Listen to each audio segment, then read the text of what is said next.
కడప జిల్లా బద్వేల్ మండలంలోని లక్ష్మీపాళెం గ్రామంలో వెలసి ఉన్న పురాతన శ్రీ ప్రసన్న వెంకటేశ్వర స్వామివారి వార్షిక బ్రహ్మోత్సవాల్లో భాగంగా ఆదివారం ఉదయం 10 గంటలకు స్వామివారి సన్నిధిలో శ్రీవారి వార్షిక బ్రహ్మోత్సవ ఆహ్వాన పత్రాలను ఆలయ ప్రధాన అర్చకులు మొగదలై భరద్వాజ్ స్వామివారు, ఆలయ చైర్మన్ చాటుకుండు సత్య సంజీవ కుమార్, దేవాదాయ శాఖ ఈవో రామలింగారెడ్డి, ఆలయ కమిటీ మరియు గ్రామ పెద్దల చేతుల మీదుగా ఆవిష్కరణ కార్యక్రమం అత్యంత వైభవంగా జరిగింది. ఈ సందర్భంగా ఆలయ ప్రధాన అర్చకులు మరియు ఆలయ చైర్మన్ మరియు దేవాదాయ శాఖ ఈవో మాట్లాడుతూ ఈ నెల 26వ తేదీ నుంచి శ్రీవారి వార్షిక బ్రహ్మోత్సవాలు అత్యంత వైభవంగా ప్రారంభమవుతాయని, మార్చి నెల 8వ తేదీ వరకు ప్రతిరోజు పగలు 8 గంటలకు, రాత్రి 8 గంటలకు శ్రీవారిని శ్రీదేవి భూదేవి సమేత గ్రామ మాడవీధుల్లో గ్రామోత్సవం కార్యక్రమం కన్నుల పండుగగా నిర్వహిస్తున్నట్లు తెలిపారు. అంతేకాకుండా ప్రతిరోజు రాత్రి సాంస్కృతిక కార్యక్రమాలు జరుగుతాయని చెప్పారు. ఈ కార్యక్రమంలో ఆలయ ధర్మకర్తలు, గ్రామ పెద్దలు మెంట చంద్రయ్య, ఒంటె పీరయ్య, నల్లి నరసింహులు, సంపతి వెంకట సుబ్బయ్య, ఆనగొంది ఓబులేషు, నాగయ్య గారి సుబ్బయ్య, బుచ్చం గారి సుబ్బరాయుడు, చెవుల ప్రసాద్, దేవాదాయ శాఖ సిబ్బంది, కొండయ్య రాజు, గ్రామస్తులు పాల్గొన్నారు. అనంతరాజపురం లక్ష్మీపాళ్యం గ్రామంలో వేసినటువంటి శ్రీ అనంత మట్లిరాజులు వారి కుమారుడైనటువంటి తిరువేంగళనాథుడు వారిచే ప్రతిష్ఠింపబడినటువంటి శ్రీ పాంచరాత్రాగముక్త ప్రకారంగా శ్రీ సిద్ధలక్ష్మి గోదా సమేత ప్రసన్న వెంకటేశ్వర స్వామివారి వార్షిక బ్రహ్మోత్సవాల్లో భాగంగా ఈ సంవత్సరము ఫిబ్రవరి 26వ తారీఖు అంకురార్పణతో ప్రారంభమై స్వామివారి యొక్క నవానిక బ్రహ్మోత్సవాలన్నీ కూడా అంగరంగ వైభవంగా కూడా జరుగుతుంది. అలాగనే 27వ తారీఖు ధ్వజారోహణ, కొడిముద్ద కార్యక్రమం కూడా జరుగుతుంది. మధ్యాహ్నము 10 నుంచి 11 గంటల ప్రాంతంలో వరపడేవారు, సంతానం లేనటువంటి వారు ఎవరైనా సరే కొడిముద్ద రోజున, ధ్వజారోహణ రోజున స్వామివారికి వరపడి ఆ యొక్క గరుడ ప్రసాదాన్ని స్వీకరించిన తప్పకుండా కూడా అందరికీ కూడా సంతానం కలుగుతుంది. అలా సంతానం కలిగిన వాళ్ళందరూ కూడా చాలా పెద్ద సంఖ్యలో స్వామివారికి అన్ని కూడా ముక్కులన్నీ కూడా చెల్లించుకున్నారు. కావున సంతానలేమి ఉన్నటువంటి భక్తాదులు ఎవరైనా ఉంటే స్వామివారి బ్రహ్మోత్సవాల్లో భాగంగా 27వ తారీఖు ఉదయమే ఆలయానికి రావాల్సిందిగా కోరుతున్నాము.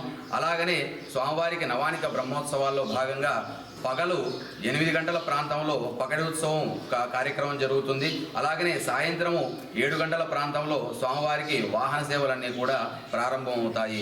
ఈ యొక్క సంవత్సరము పగటి ఉత్సవం పగలు, రాత్రి ఉత్సవం రాత్రిలాగా విభజించబడింది కాబట్టి పగలొచ్చే భక్తులు కూడా, ఉదయం వచ్చేటువంటి భక్తులకు కూడా సౌకర్యంగా లభ్యంగా ప్రసాదం అన్నీ కూడా స్వీకరించే విధంగా ఆలయ చైర్మన్ మరియు ఆలయ సిబ్బంది, ఎండోమెంట్ వారు వీరందరూ కూడా కృషి చేసి ఈ యొక్క పగటి ఉత్సవాన్ని పగలు, రాత్రి ఉత్సవాన్ని రాత్రిగా విభజించారు. కాబట్టి భక్తులందరికీ కూడా సకాలంలో స్వామివారి యొక్క అనుగ్రహాన్ని చేరవేరాలనే సదుద్దేశంతో ఈ యొక్క కార్యక్రమాన్ని నిర్వహిస్తున్నారు. అలాగనే స్వామివారి యొక్క బ్రహ్మోత్సవాల్లో భాగంగా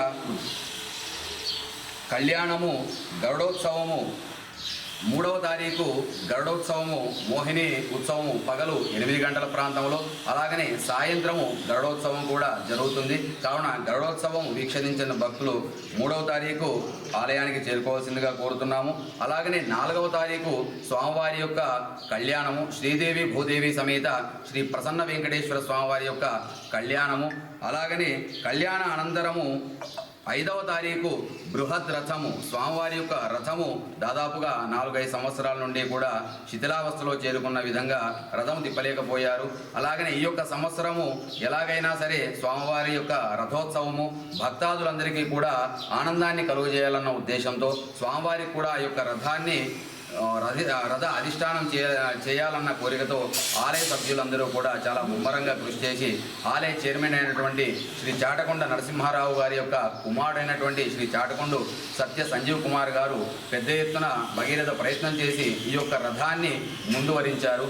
కాబట్టి వారికి కూడా ధన్యవాదాలు తెలుపుతూ 5వ తారీఖు రథం ఉంటుంది కాబట్టి ప్రతి ఒక్క భక్తులు కూడా ఉదయము 9-10 గంటల ప్రాంతంలో ఆలయానికి విచ్చేసిన ఈ యొక్క రథాన్ని అందరూ కూడా వీక్షించవచ్చును. అలాగనే ప్రతిరోజు కూడా సాంస్కృతిక కార్యక్రమాలు ఇవన్నీ కూడా జరుగును. అలాగనే బ్రహ్మోత్సవ ప్రారంభం వేళ 26వ తారీఖు ఫిబ్రవరి ఉదయము పీఠాధిపతులు, మైసూరు పీఠాధిపతులు, సాలెగ్రామం ఆ యొక్క కర్ణాటక ప్రదేశం నుండి పీఠాధిపతులు రావడం జరుగుతున్నది. ఆయన శ్రీ ధనురదాస పీఠాధిపతి గారు రథానికి రథ ప్రతిష్ఠ కార్యక్రమాలన్నీ కూడా చేస్తారు. వారిని కూడా పీఠాధిపతుల దర్శనం కూడా చేసుకున్న చాలా భగవంతుని యొక్క కృపా కటాక్షాలన్నీ కూడా భక్తులపైన ఉంటాయి. కాబట్టి 26వ తారీఖు పెద్ద సంఖ్యలో భక్తులందరూ కూడా ఆలయానికి రావాల్సిందిగా కోరుతున్నాము. అలాగనే ప్రతిరోజు కూడా స్వామివారి యొక్క ప్రత్యేక అలంకరణలు, ప్రధాన శేష హోమాలు, ఇవన్నీ కూడా చతుస్థానార్చనలు, ఇవన్నీ కూడా బ్రహ్మోత్సవాల్లో భాగంగా 10 రోజులు కూడా చాలా అంగరంగ వైభవంగా స్వామివారి యొక్క సాంస్కృతిక కార్యక్రమాలన్నీ కూడా జరుగుతాయి. అలాగనే వచ్చిన భక్తులందరికీ కూడా తీర్థ ప్రసాద వితరణ మరియు వారికి అలసట చెందకుండా కొన్ని సాంస్కృతిక కార్యక్రమాలు కూడా ఆలయ ధర్మకర్తలందరూ కూడా ఏర్పాటు చేయడం జరిగింది. కూడా 10 రోజులు కూడా 10 సాంస్కృతిక కార్యక్రమాలను ఏర్పాటు చేయడం జరిగినది. కాబట్టి భక్తులందరూ కూడా ఈ యొక్క సంవత్సరము స్వామివారికి జరుగు శ్రీ పాల్గొన శుద్ధ దశమి ప్రారంభము నవానిక బ్రహ్మోత్సవాలు జరుగుతాయి. కాబట్టి భక్తాదులందరూ కూడా సకాలంలో ఈ యొక్క 10 రోజులు కూడా వెచ్చించి స్వామివారి యొక్క అపురూపమైనటువంటి కృపాకటాక్షాన్ని పొందవలసిందిగా కోరుతున్నాము. బ్రహ్మోత్సవాలు ఎందుకు విశేషము అంటే బ్రహ్మ పెట్టిన ముహూర్తం కాబట్టి, ఇది బ్రహ్మ జరిపిన ముహూర్తం కాబట్టి, బ్రహ్మ కడిగిన పాదం అంటారు విష్ణువుని. కాబట్టి బ్రహ్మ జరిపారు మొట్టమొదటిగా ఈ యొక్క బ్రహ్మ ఉత్సవం అనేసి. అలాగనే పాంచరాత్రాగమ, వైఖానసాగమ, శైవాగమ ప్రకారంలో ప్రతి ఒక్క ఆలయంలో కూడా ఈ యొక్క బ్రహ్మోత్సవాలు అనేటివి యథావిధిగా వార్షికానికి సంవత్సరానికి ఒకసారి జరుగుతూ ఉంటాయి. కాబట్టి ఈ యొక్క మన ఆలయంలో పాల్గొన శుద్ధ దశమి ప్రారంభం అవుతుంది. కాబట్టి పాల్గొన శుద్ధ దశమి 26వ తారీఖు ప్రారంభం అవుతుంది. కాబట్టి ప్రతి ఒక్కరూ కూడా స్వామివారి యొక్క ఈ యొక్క 10 రోజులు స్వామివారు అత్యంత తేజస్సుతో అత్యంత దేదీప్యమానంగా ఉంటారు. వారికి సంవత్సరాంతం కూడా ఆలయంలో చిన్న చిన్న క్రతువులు, చిన్న చిన్న దోషాలు, లోపాలు ఇవన్నీ కూడా సరిచేయడానికి 10 రోజులు కూడా చతుస్థానార్చనలు, విశేష శేష హోమాలు ఇవన్నీ కూడా చేయడం జరుగుతుంది. కళాహోమాలన్నీ కూడా చేయడం జరుగుతుంది. ప్రతి ఒక్క బ్రహ్మోత్సవం వేళ స్వామివారికి పునర్శక్తి హోమం ద్వారా, నైవేద్యాల ద్వారా, అలంకరణల ద్వారా, మంత్రోచ్చారణల ద్వారా పునః స్వామివారికి మళ్ళీ కూడా దోషాలు ఏవైతే ఉన్నాయో అవన్నీ కూడా తొలగిపోవడానికి బ్రహ్మోత్సవ వేళలో అంగరంగ వైభవంగా చేయడం జరుగుతుంది. కాబట్టి అందరూ కూడా భక్తాదులు ఎక్కడెక్కడ చుట్టుపక్కల ఉన్న గ్రామాది భక్తాదులు అందరూ కూడా సకాలంలో ఆలయానికి విచ్చేసి స్వామివారి యొక్క వాహన సేవలో, రథోత్సవంలో, కళ్యాణోత్సవంలో, గరుడోత్సవంలో ప్రతి ఒక్క వాహనంలో అందరూ కూడా పాల్గొని శ్రీ ప్రసన్న వెంకటేశ్వర స్వామి మరియు శ్రీ సిద్ధలక్ష్మి యొక్క అపురూపమైనటువంటి కృపా కటాక్షాన్ని పొందవలసిందిగా కోరుతున్నాము.